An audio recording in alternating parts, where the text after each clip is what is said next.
Hi, everyone. I'm Morgan Zients, the webinar manager here at Jotform, and I'm very excited to welcome you to today's session, Everything You Need to Know About Email Marketing in 2021. Email trends, like trends in other marketing venues, are always evolving, and in our new normal, it's more important than ever to understand how to best reach your customers. Over the past year, as many of you know, a year and a half, in-person events and opportunities to connect with customers and prospects in person have been almost entirely eliminated. And that's left marketers with extra space to breathe new life into long-time marketing standards like email. So today we'll be hearing a conversation between two experts in the email marketing space, Forbes small business columnist Jean Marks and Matthew Montoya, channel marketing and enablement manager at Constant Contact. Jean is the owner and operator of Marks Group PC, which provides technology and consulting services to small and medium-sized businesses. In addition to giving advice to SMBs, Jean is a small business owner himself, so he lives in the world of small business trends, including, but definitely not limited to, the latest in email marketing.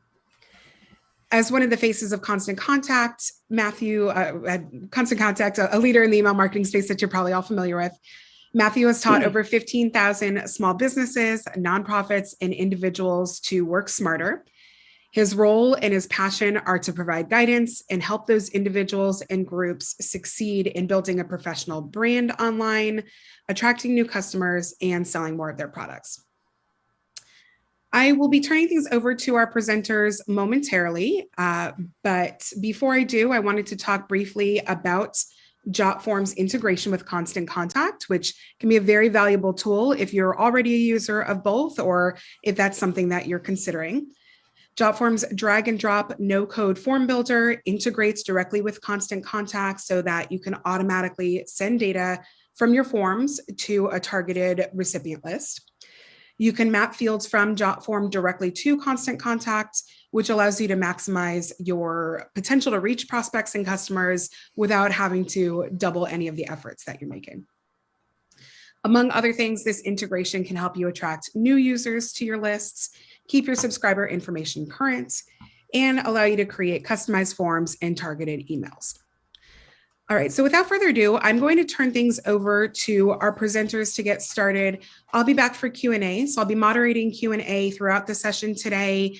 If you have any questions as we go, just drop them into that Q&A box that you see at the bottom of your screen. And we've also taken some questions from registration, so we'll do our best to get through as many of those as possible. You'll probably find that Jean and Matthew cover a lot of your questions throughout their conversation either way, but stay tuned. And on that note, I am going to mute myself and turn it over to Jean to kick us off. Morgan, thank you very much. Hey, everybody, thank you for joining us. Really happy to be here. Matt, thank you for joining us for this conversation. I have a ton of questions to ask of you because I am a Constant Contact customer. I just want to make sure we're clear, Matt. My company is, I have 10 employees. We do technology and consulting work. But we use Constant Contact for a lot of our marketing. So I've got, I think we do a pretty good job with our email newsletter marketing, Matt, but I know there's a lot, that I can learn from you. And there's some specific things that I want to talk to you about. Now, you've talked 15,000 businesses. Did I hear that right? It's actually right more than that. So firstly, thanks for having me. Morgan and Jean and Jean, thank you for being a Constant Contact customer. It is more than 15,000. That's 15,000 in person. I've taught about 30,000 probably if you add in all the virtual presentations. I mean, obviously that's increased over the last couple of years, but yeah, that's a badge of honor. I've been with Constant Contact 10 years, and through most of that, I was a road warrior, traveling city to city, state to state, teaching at that time 8-hour-long classes in person. That's unbelievable. Okay, and that's really a coincidence because this conversation is supposed to be for 8 hours in case you guys are making your plans. So that'll fit right. I'm just kidding. We're going to get all this done within an hour. Matt, okay, so you've been doing this for 10 years. You've taught dozens of thousands of customers. The title of this presentation is about email marketing in 2021. Tell me what's changed in the past 10 years about email marketing. With that kind of timeline, We'll have to stay kind of general. So what has changed in that timeline? Mobile devices. I mean, if I had to give you one answer, it's mobile devices. I mean, it's hard to believe that, 2010, 2011, the iPhone at that point was fairly brand new. I mean, it got launched, if memory serves, 2008. I mean, it feels like it's such a ubiquitous part of our life. It's been here forever. It hasn't. And the idea of mobile readership is even shorter an amount of time. And so, if I had to give you just one answer to what could actually be a fairly complex question, it's mobile devices. Mobile devices have changed the world of email marketing more than anything else. Do we have to worry about mobile devices today? I mean, back in 2011, and you're right, I remember back, when people were moving more towards smartphones, you had to make sure that your websites were mobile friendly and landing pages were, mobile friendly. I don't really hear much talk about that today. It all seems like that's part of the design of things. So for starters, if I'm a constant contact user or and I'm relying on your templates and sending out emails, is mobile still a consideration of mine, or can I be thinking about other things? So there's actually two answers to that. So in terms of the design, and I'm going to use that from the context of the template you're using, Constant Contact and our ilk are all mobile responsive. That's just par for the course in the industry now. And just in case anybody doesn't understand, mobile responsive means it's going to look great on a PC, Mac, tablet. It's going to look great on a mobile device. It redesigns itself. That's taken care of. What I'm seeing continuously, even to this day, is people aren't taking a mobile readership concept into mind, meaning that if I create a really long, complex email with 10 different calls to action and 7 different images to look at, and I send that through a PC, that's going to be really hard for people to read, right? They're just not going to spend time scrolling through it all. But if it redesigns itself on a mobile device, that long email on a PC, Mac, tablet becomes incredibly long on a mobile device. And the reason why that's problematic is attention span, right? So mobile devices, as great as they are, we're very used to going in and getting bite-sized pieces of information, what we need right now, get it. And so, I noticed in the registration form, questions were around, well, how do we get people to do something? Well, you have to keep in mind a very short attention span. And one thing I'd encourage every listener, whether you're using Constant Contact or not, if you're thinking about email marketing, pay attention to your own behavior, right? And so one thing people can do is pay attention to how many times they're clicking on that email app on their phone. People are probably in their email app constantly. We don't think of it as an app. We think of it as a utility, but we're in it all the time. So that's the first rule, is that people are active with email. That's why people have been talking about email marketing's dead, going back to the advent of Facebook and MySpace and all those tools. Email marketing's still here because that's where people are. They're in their email. But pay attention to how long you're spending in each email, particularly marketing emails. You're probably in it, looking for something, and then out. There was, back in the day when we were doing, emails, and I want to talk to you, we'll get into details about newsletters, but you mentioned length of an email and the format of emails. A lot of people said that, emails are going to be dead. There's going to be Facebook, there's going to be LinkedIn, there's going to be all sorts of other ways to communicate. And now, of course, email marketing is, and I'm sure you've got stats on this, is still the primary, by far, way that companies market, both B2C and B2B. But one thing I have noticed is I am getting much longer form emails today than I ever did before. Like I subscribe to, one of my favorite writers is a guy named Andrew Sullivan. Maybe you've heard of him or not. And he's sort of a political pundit, whatever. I enjoy. And he has a blog every week. And then he also has an email that goes out. And it's a long form email. And, I've always been taught, like, hey, when you send out an email, it should really be short and sweet and to the point, have some call to actions and just 2 or 3, hot things but not like a long, expansive kind of thing. And yet I am seeing more of a trend towards this sort of longer form communications. Are you seeing the same? And what are your thoughts on longer versus shorter content in an email? I'm going to, I don't know who everybody on this call. So I don't know everybody that's watching right now. So I have to be very careful with giving specifics when generalities actually apply. Okay. But that said, it's all about the relationship you have with your audience, and it's all about the expectation of that audience. And so I would opine, Gene, that you go to that content and you like that content because their value proposition for you is this education, is their brain, is their mind. And you might be getting other emails like that because you literally subscribe and you mentally subscribe to that kind of thought leadership and that kind of information. For a typical, and that's why I led off with this generality kind of asterisk. Mm-hmm. For a typical B2B, B2C nonprofit, you really have to think about the relationship and the expectation of your audience when you think about the link of the email. For most businesses, for most nonprofits actually have a little bit more wiggle room than a for-profit. But you have to think about like, okay, what is the depth of my relationship with my audience? How personal can I make this content to their needs? How relevant can I make this content to them? And ultimately, what's my goal as a marketer? Am I trying to sell this widget right now, promote this offer, try to get donors, try to get people to my social media? And is there anything blocking that activity from happening? Meaning that if I really want them to go do this, is my long form content perhaps prohibiting that call to action being seen? The other piece people need to keep in mind is long form content for most B2Bs, B2Cs, and some nonprofits is better served on your website, is better served on your blog, because you're getting a couple things out of that. One, you're getting traffic to your site. Great. Right. You want that. Two, you're teaching people to click and behave. And when you get people to click, two things are occurring. One, you're teaching them to do it and you want them to do it in future emails. But more importantly, that's the first yes you're getting, right? So if we're trying to sell somebody, whether that's a donation or that's a product, getting that first yes by clicking, that first acknowledgement, is actually the first step into getting the sale. And so the more we put up barriers to people seeing our call to action, not only are we maybe not getting the behavior that we're looking for, but ultimately the biggest benefit to email marketing is the trackability. And so you're losing the visibility of what that particular contact is most interested in.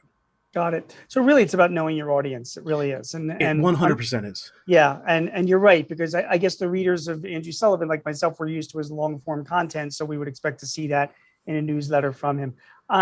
Knowing your audience, that has to do with the data, the customers that you have. Give us your thoughts, Matt, on segmenting your data when it comes to sending out emails. Well, now this is going to be 8 hours, Gene. Yeah, here we go. Segmentation. So, I'm very passionate about segmentation and targeting and content being relevant. They all flow together, which is why I'm excited to be, being hosted by Jotform, because the more information you collect about people, the better you can determine how you're going to market to them, right? And some people listening might go, I don't want to be like a Big Brother. Well, no, you want to provide people value. Right.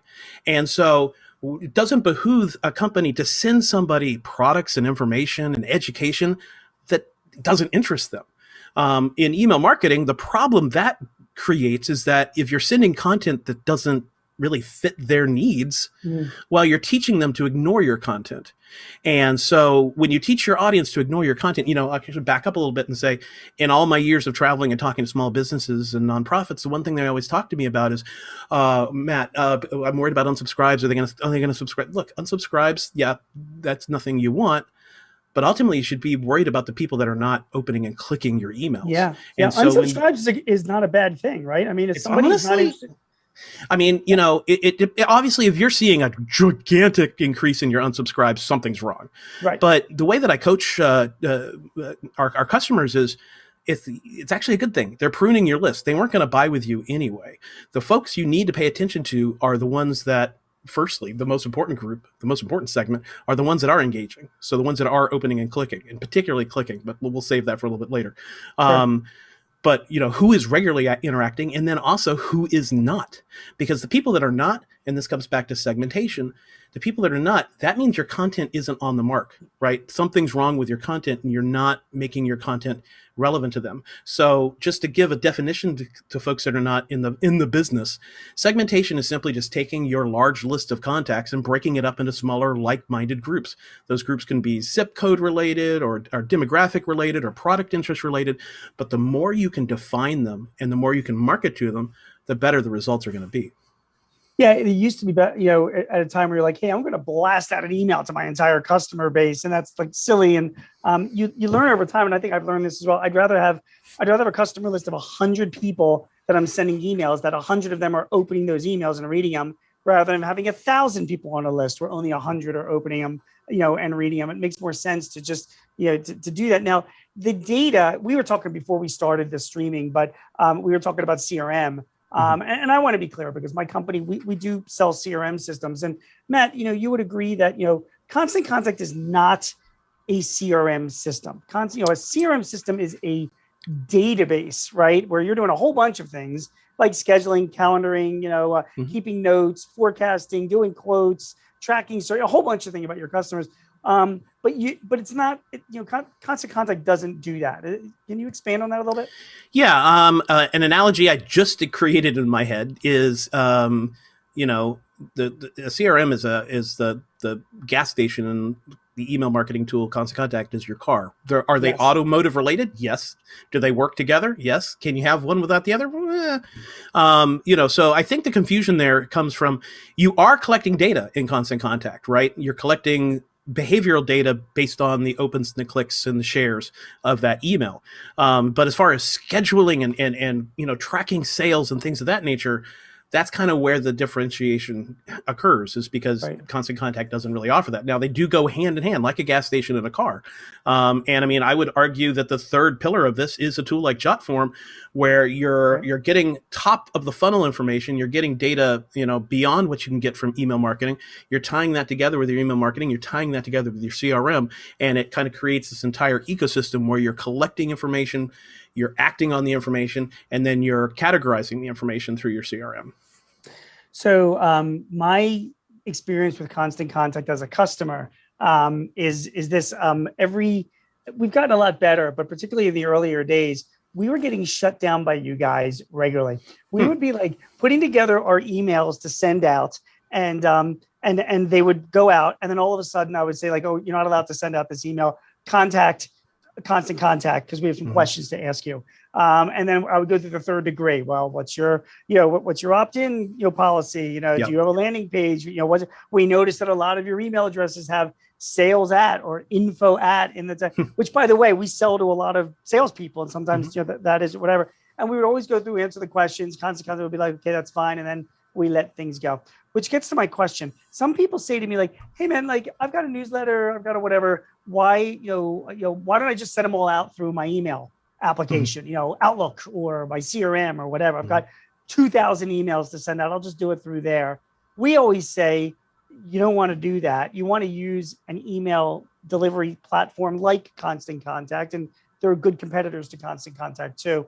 What are your thoughts on using, a platform like yours to send out bulk emails versus just doing it from your own email application? Sure.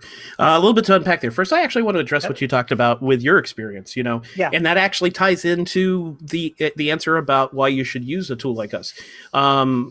We have, I'm going to use the word reputation in multiple levels of that word, right? We have a reputation, and our reputation is actually. Are you saying that I do not? Is that what I'm hearing?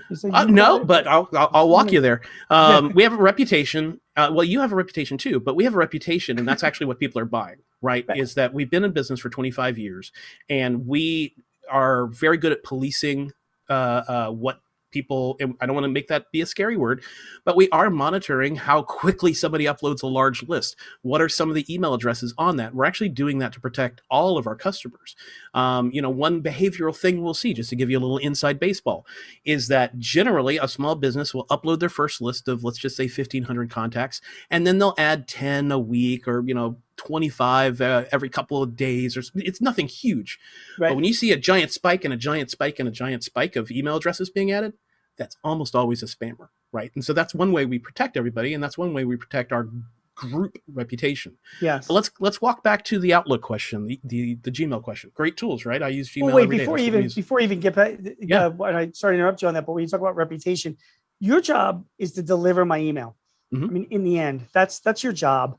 And because of your reputation, the major email services around the world, the Gmails and the Hotmails and the whatever, I'm assuming that they know where the emails are coming from, and they're like, okay, this is coming from constant contact servers. So we have confidence that there was some due diligence done. Like this isn't just some guy spamming. Is that? Yep. Exactly right. And, with Constant Contact being in business for 25 years and our reputation being the sterling reputation that it is, Yes. we get very little trouble from all the inboxes of the world. And so, what we do is we make sure that we keep spammers out and we let legitimate small businesses and nonprofits do their job. But let's walk back to the Outlook and Gmail question of, hey, why shouldn't I just send out 5,000 emails through my Gmail? Number one answer is you're breaking the law. And that's not to be scary. There is, in the United States, something called the Canned Spam Act 2001. And what that says is that you cannot solicit for business in bulk via email without giving people the ability to unsubscribe. I can't unsubscribe to your Gmail, Gene or Morgan's. Like you can't, right? And so you're going to get in trouble with the law. Well, probably not. But there are even more draconian laws around the world compared to the United States. But let's take that scary law piece off and just talk about trackability, right? As I said earlier, one of the most important pieces of data, one of the number one reasons you want to use a tool like Constant Contact is that Constant Contact reports who clicked on what. Knowing who clicked on what, knowing that Morgan clicked on this article and Gene clicked on this article. I now know based on that article, based on that product, based on that feature, based on whatever I'm trying to say, I now know that, okay, I want to make sure I target Morgan with this and Gene with this. And that's the beginning of segmentation. And what's really cool about Constant Contact is we have reporting that will automatically segment for you.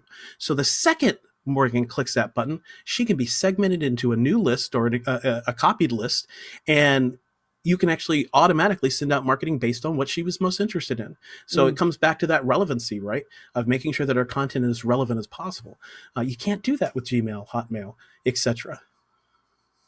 You talked about reporting. So let's talk a little bit about metrics. Yeah.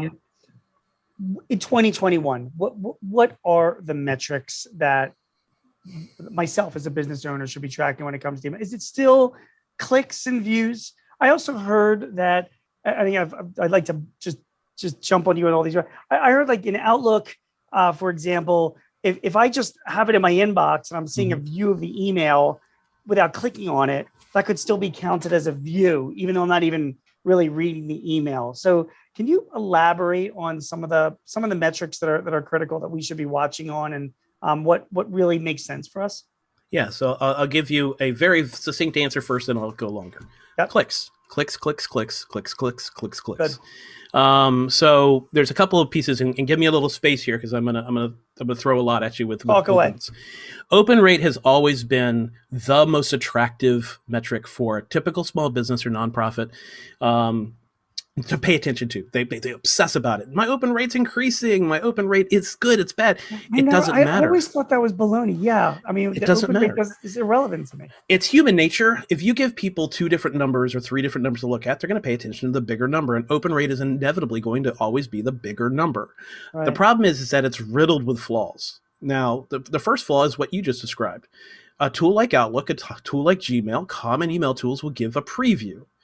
Well, the way that Constant Contact and everyone in our industry track opens is we hide a 1 pixel by 1 pixel image in every email.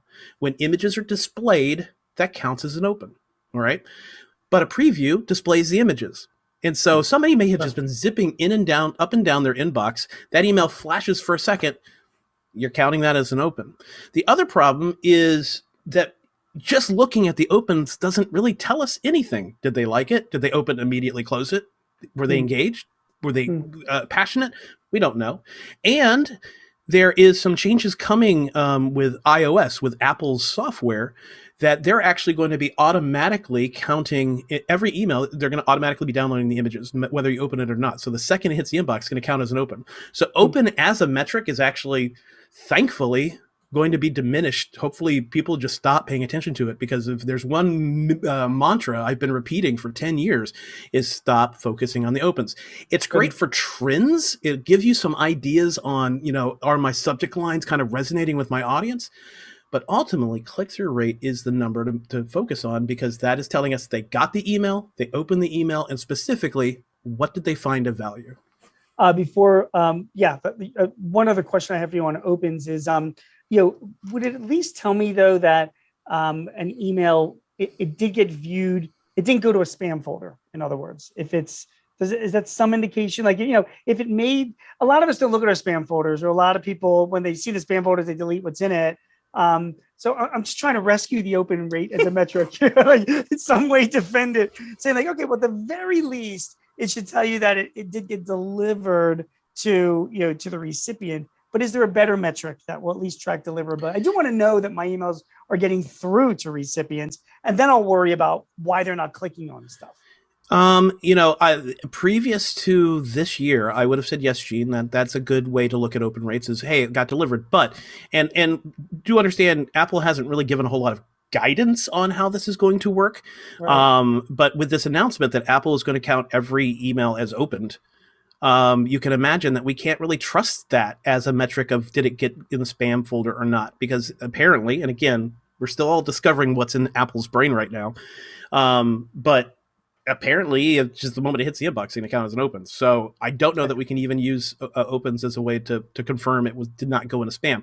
I would hope that they don't do that. But this may be causing panic in people's minds right now, right? Maybe this is the first time you've heard about these Apple security changes. First of all, it's opt-in. And so not everybody is going to opt in.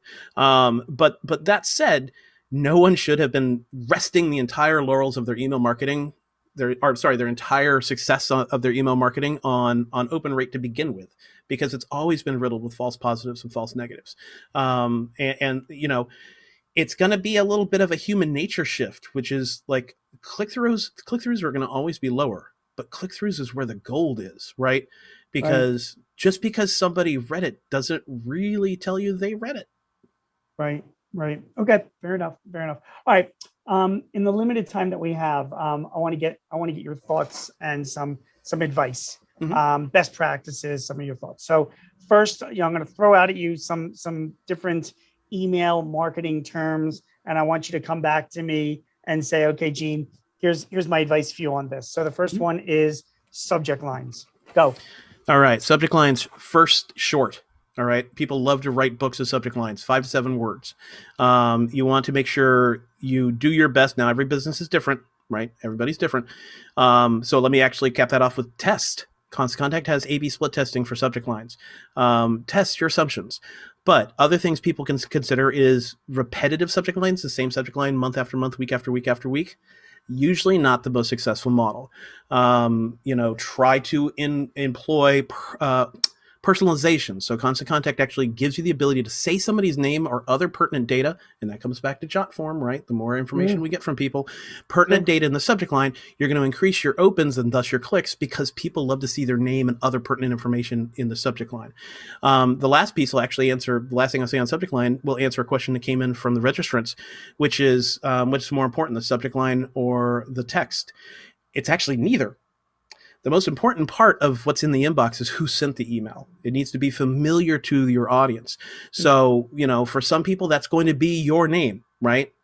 Because the company is yours. In other cases, the company is the company. You want to make sure that from name is recognizable to the audience. The second most important part is something called pre-header text. Pre-header text is the first sentence of the email, but with Constant Contact, you can actually edit that pre-header text. So you can actually have it say exactly what you want. The third most important piece is the subject line. Next term, spam. Give us your thoughts on that.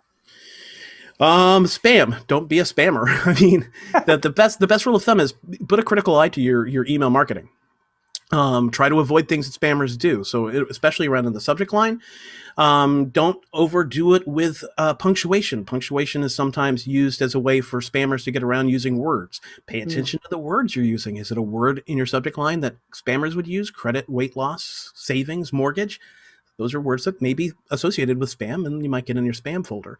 The last thing I'd encourage you to do is, if you are a Constant Contact user, we have an email assistant that will actually scrub your inbox and scrub your header options, which is what's seen in the inbox, and part of the body, and give you some ideas of what you might be doing wrong. Newsletters. Why did you get your thoughts? You threw me for a curve on that one, Gene. Oh, yeah. Here's the thing. Here, wait. Before you give your thoughts, I just have to share with you one I was getting for years. I know that this is a client of mine because they're in New Jersey. They're a company that makes umbrellas. They're an umbrella manufacturer. They're called Frankel's Umbrellas. Really nice people. For years, I would get like a quarterly newsletter, and the subject line of the newsletter was the Frankel Umbrella Newsletter. And I always used to say to them, like, guys, listen, you're awesome, but I have no interest in reading this newsletter. Like if you added the subject line, like, how rain can cause cancer, read more about it in our newsletter, that would be something I would probably, open. So, newsletters can be effective, but they've got to be used really in the right way. Some people tell me that the age of the newsletter is done. Newsletter is an old term now. Okay. We should be doing more continuous communications of using, an email service like Constant Contact to do sort of updates and things, but not newsletters. So you were shaking your head about it being that's one of the most common questions I get. Should I be doing a newsletter? First of all, an email to me is an email. Whether you call it a newsletter or a promo or an update, like it's still email marketing and best practices still apply. What I think in most people's minds are these omnibus, multiple article, often lengthy emails that share information, right? For some audiences, it might work. Again, it comes back to how relevant are each of those articles. And ultimately, what's my goal? Am I trying to get people to just breeze through and read this thing? Or am I actually trying to get them to click and go buy something, click and go attend something, right? If people want to employ a newsletter, there's nothing wrong with having multiple articles. The best practice, though, is to segment your audience so that you're giving 3 relevant articles to that particular niche and that particular group and that particular segment. What I would encourage people to do is I really feel gone are the days where we can have 7, 8, 10 articles.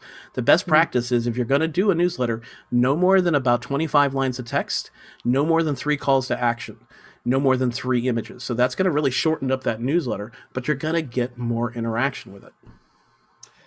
All right. Next question that always comes up to me is the time of day for sending emails. Now, Matt, I want to tell you, there have been studies done by universities around the world, putting all of our good tuition dollars to use. I have 3 kids I put through college, so I'm still paying for that. And many of them have agreed that most people are asleep between the hours of midnight and 6 a.m. So that would lead me to believe that this might be the best time, might not be the best time to send an email newsletter or any type of email marketing type of communication. What is your research showing? What is the best time to send emails? Right, it gives me the biggest chance for people to actually see it. All right. So research states that anytime between Tuesday at 10 a.m. through Wednesday around 3 is going to be the prime spot. But I don't want anybody writing that down because it's garbage. Okay. Right? Everybody, repeating a theme here, every audience is different. Every product is different. Every company is different. Every location is different. What I encourage people to do is choose a common sense time, right? So if I'm trying to reach parents, maybe I'm going to email them post 5 o'clock when they finally have a chance to look at their phone.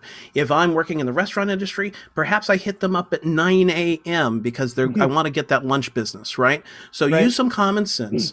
To your business, when are you getting call peak volume from your customers? That might tell you when they're most engaged. When are people most engaged with my social media posts? That'll give you some insight. Pick a time that kind of fits into that parameter and send an email. And then what you can do is tweak that time just a little bit, right? And say, okay, I know that it's Tuesday, this window of time. Let me try tweaking my next email up an hour or down an hour. And what you'll discover is that sweet spot for your audience. Because ultimately, if you want to get results from email marketing or any marketing, again, it needs to be relevant. And one way it can be relevant is hitting the inbox at the right time for that particular group. Yeah, it's funny. All these different things that you mentioned. I mean, this is part art and part science. It's like, you can't just send out an email and then just sit by and wait for the phone to start ringing. It's all about measuring, seeing what's working, seeing what's not working, and then doubling down on what's working. Time of day is a perfect example. You just gave that. I mean, there is no, specific time of day where it's best to send your emails. Your audience that you're sending to them the best. So you've got to test out different times and say, okay, I'm getting the most response when I send out an email at 1:30 in the afternoon to this group. So therefore, in the future, that's what I'm going to do.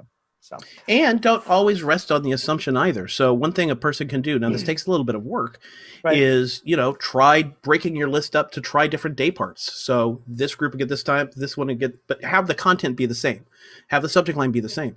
That'll give you an idea much quicker of, okay, this day part is perfect for this particular group. You can even experiment with days with like that as well if you're willing to experiment. Right. I think your answer to this is going to be similar to the answers that you've given for some of my other questions. But I'm going to throw out the next term to you, and that's frequency. People ask, how often do I be sending emails? Should I be doing it once a month? Should I be doing it once a week? It depends, right? It depends on who's getting it. Yep. So again, it's every audience is different, every business is different. But in the core of that question, Gene, I think a lot of people really mean, am I sending too many emails? That's what they're really worried about, right? Here's the thing. It comes back to relevancy. Right. I open an email that I get 2 emails a day from this organization, and I open both of them almost universally, and it's from my bank, right? That content is relevant to me. Right. If I get an email from my child's school, I'm opening it. Why? Yeah. They can send me 3 in one day. They can send me 17 in 1 week. I'm opening every one. That's relevant content to me. So do I suggest people watching today send out 17 emails this week? No, I do not. But what I want you to keep in mind is it all comes back to that core theory, right? The more I know about my subscribers, the better I can market to them. The more I know about my customers, the better I can service them. That's where Jotform and Constant Contact really work so well together, as we can learn more about our customers, our consumers, our stakeholders. But let's come back to how often I should send.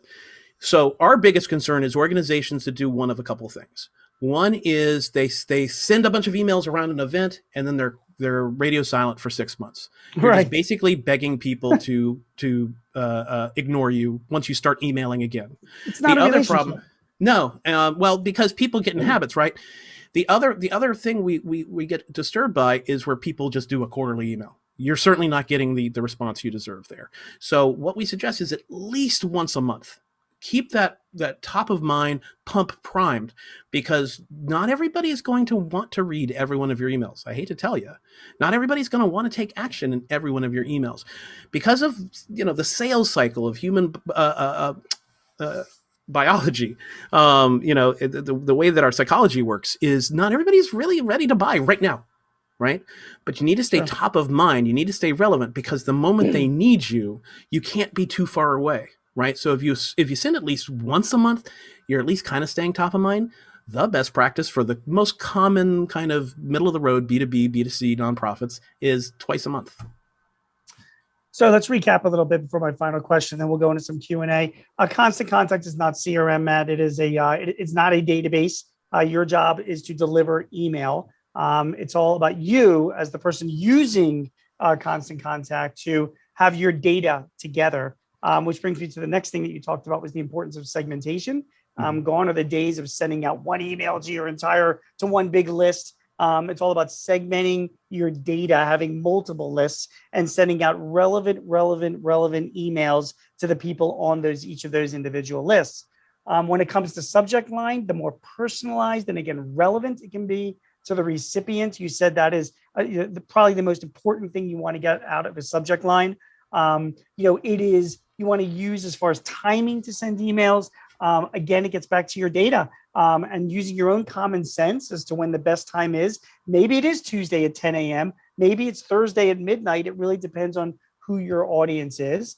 The more you know about your customers and your audience, the better that your emails will be, and the more opens there will be as well. And when it comes to measuring these emails, it's all about clicks. It's not about opens. It is about how are your recipients interacting with the messages that you are sending out. So hopefully those are some of the big takeaways I'm getting from this conversation, Matt, which now leads me to my final question before we go to Q&A. And it's this.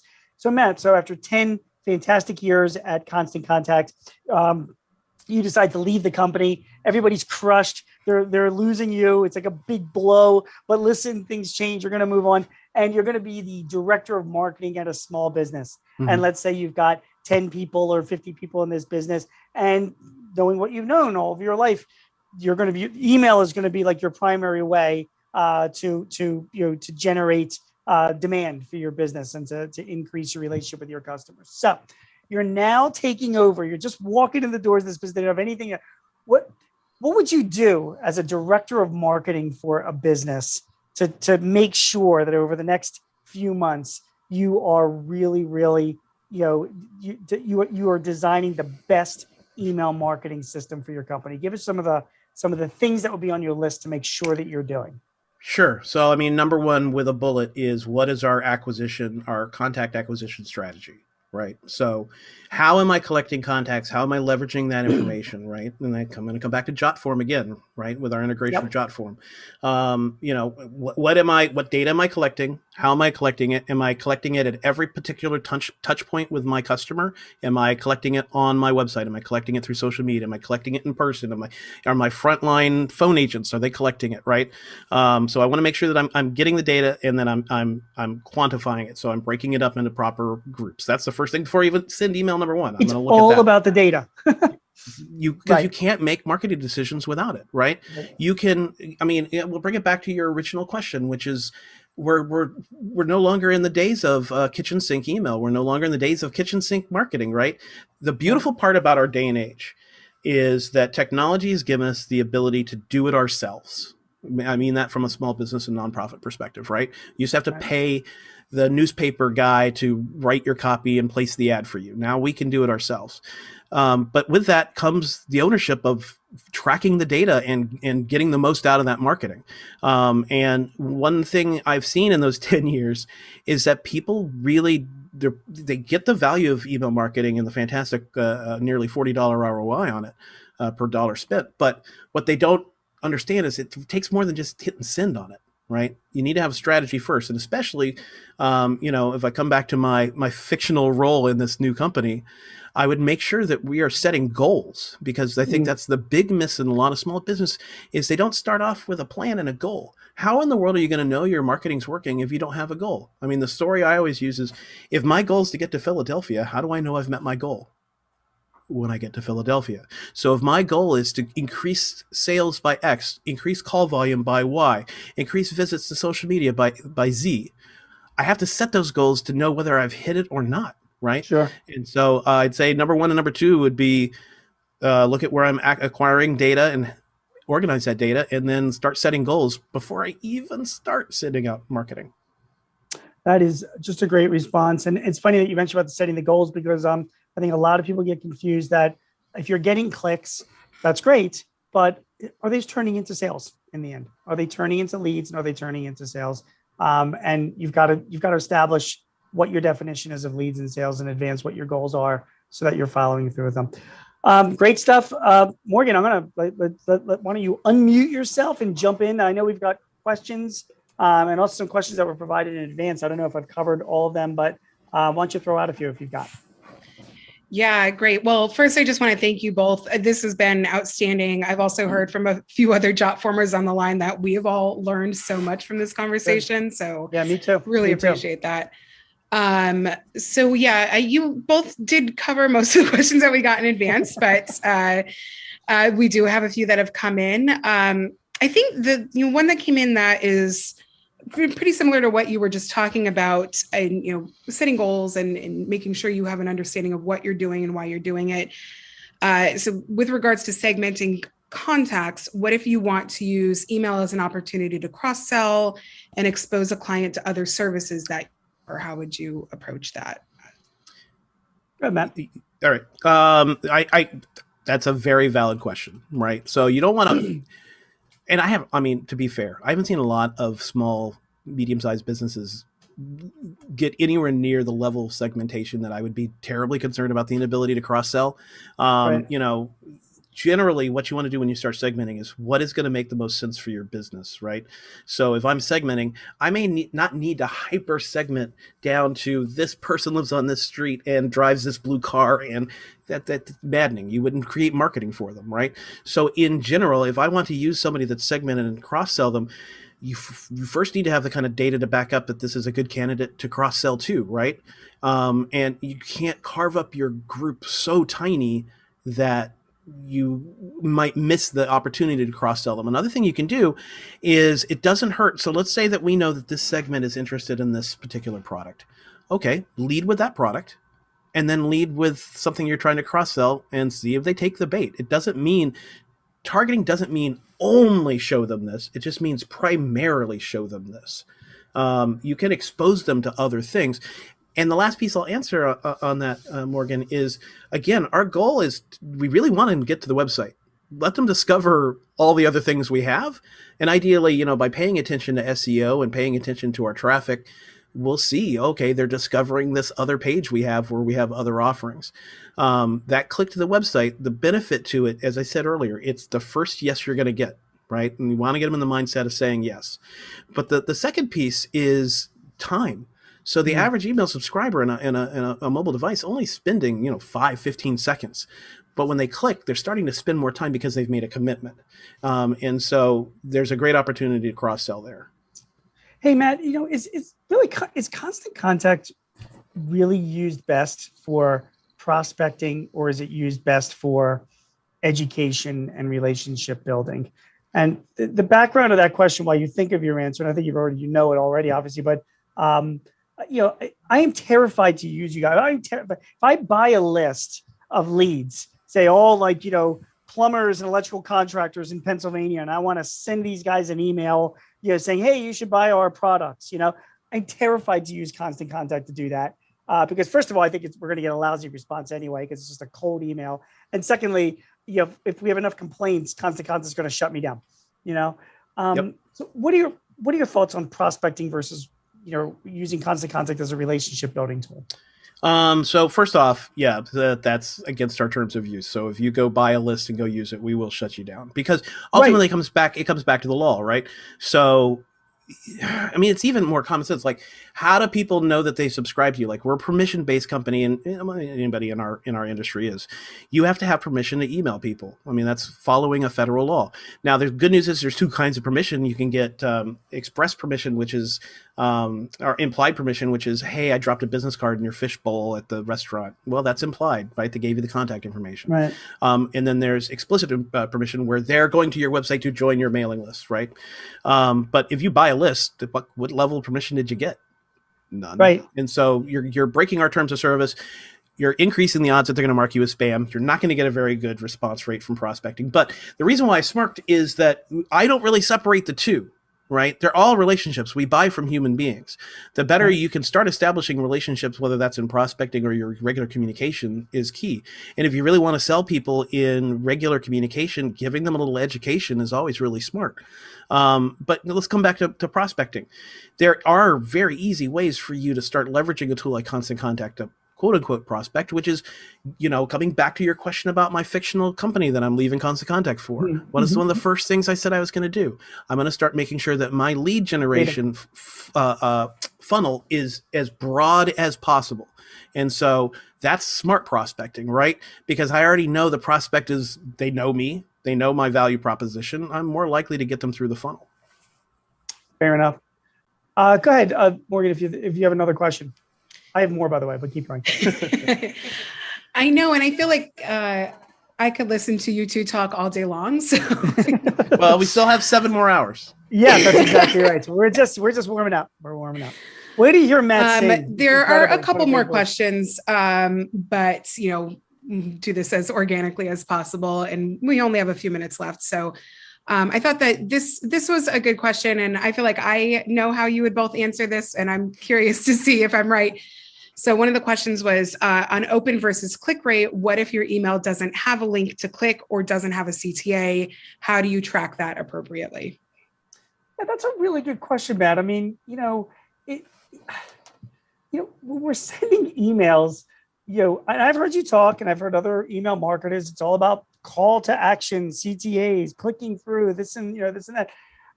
Is marketing changing a little bit? Where maybe it's really there are no calls to action. I get back to that Andrew Sullivan newsletter that I get. I love reading his stuff. There's no calls to action on nothing I even noted. Maybe there is a plug for a book that he wrote or something, but that's not the main reason why he's sending this out. What are your thoughts on just using Constant Contact as a way to just, again, build relationships, not without putting a gun to somebody's head and ask them to click on something and buy something from you? Do we need calls to actions? Well, I think Morgan was correct in how I would answer it. I get where the place you're coming from, and I can actually I've heard people say similar things, like, it's pure relationship, we're just trying to be friendly. All right.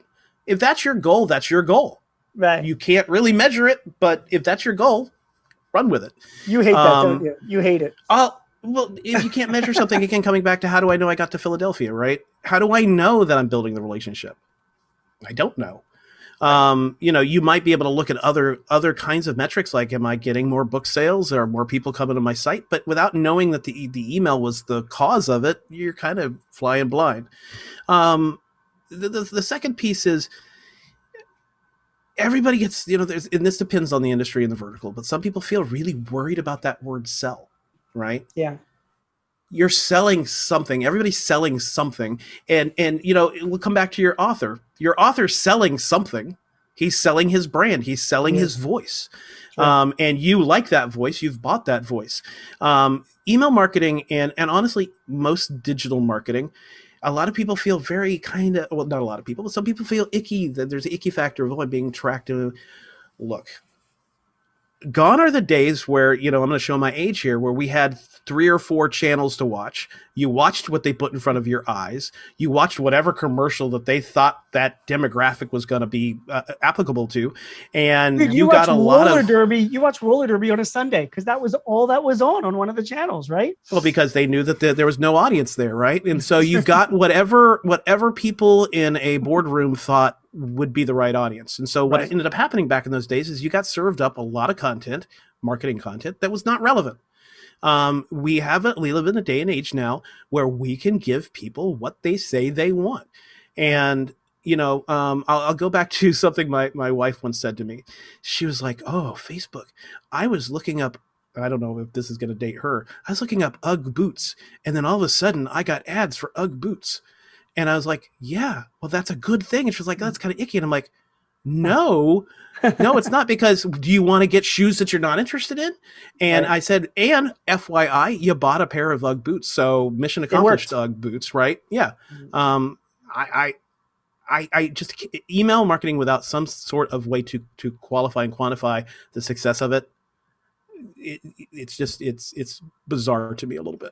That is why you would be a successful business owner, because every one of my clients would agree with what you're saying, in the sense that, like, hey, listen, man, if I'm going to spend the money on Constant Contact, and I'm going to spend the money on you, Matt, to be my director of marketing, and all of those efforts and resources, I need to see a little return on investment. Like, how do I know that this is even worth it?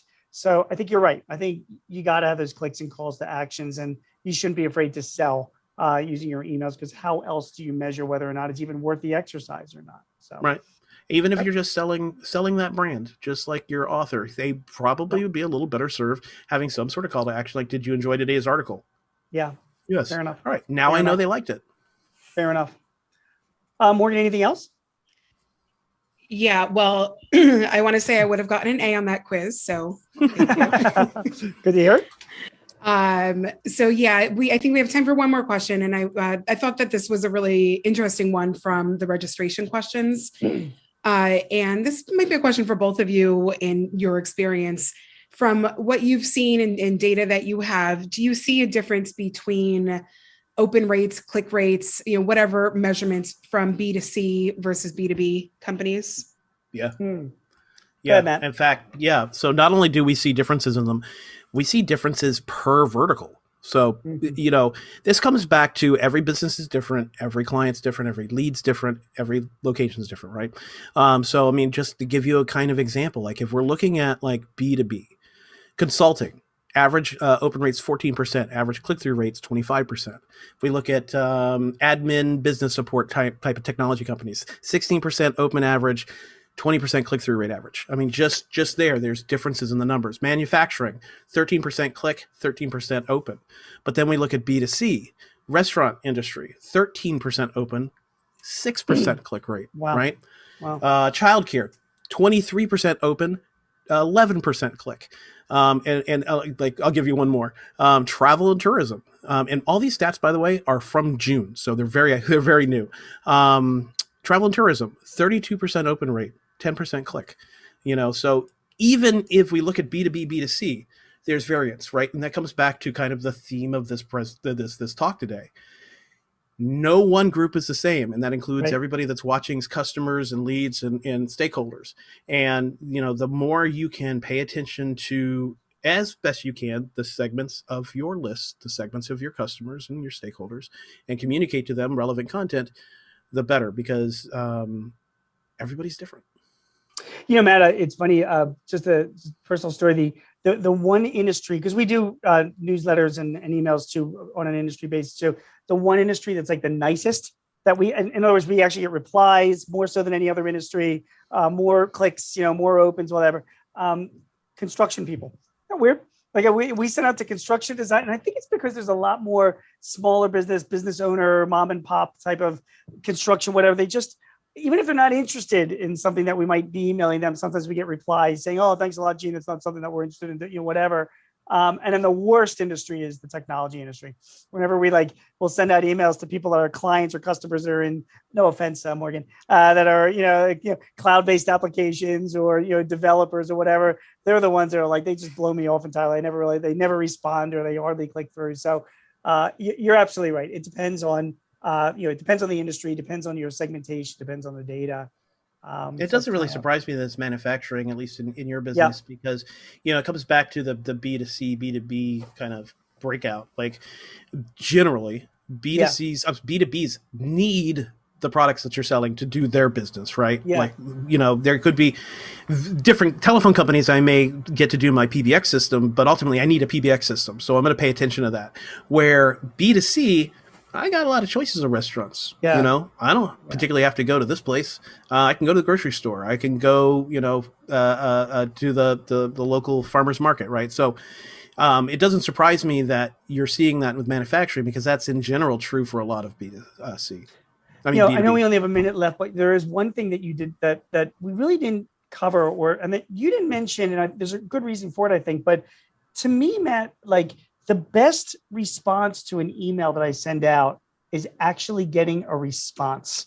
Like not a click through or an open, but somebody replies to the email and says, "Yeah, thanks, Gene. I am interested in that," or "Yeah, give me a call," or "That was an interesting item," or something like that.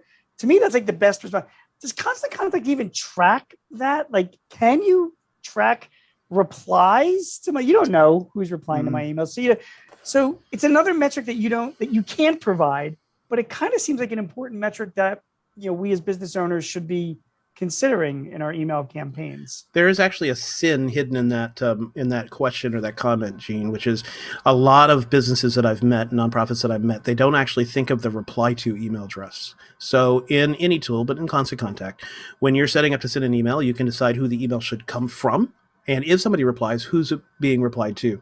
Yeah. And the sin is a lot of people have it reply to a role address or, this general line inbox that nobody monitors, or they only monitor once every couple of days or a couple of weeks. And, that feedback from that email, you're absolutely right, Gene. It's one of the greatest pieces of feedback, because it's actually working. The marketing's really reaching somebody. Yeah, it's like the ultimate thing. As often as not, if we go negative, what if somebody goes, "I didn't like," blah, blah, blah. You don't want to just have that sitting in an inbox for, a week or two. But it is a great feeling when somebody actually responds. I mean, I'll say, I know we're going short on time.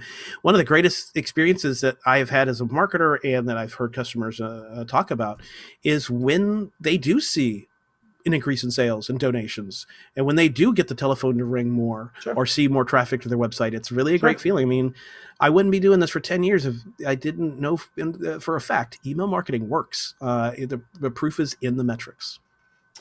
Matt, thank you very, very much. That was a great conversation. And just a lot of great information. And I know I really appreciate it personally. I know the people at Jotform appreciate it. I know our audience will appreciate it. Yeah. Both those that are viewing us live, as well as all that will be viewing us in the future to the archive version. Morgan, let me turn it back over to you. And thanks to you and Jotform for putting this on.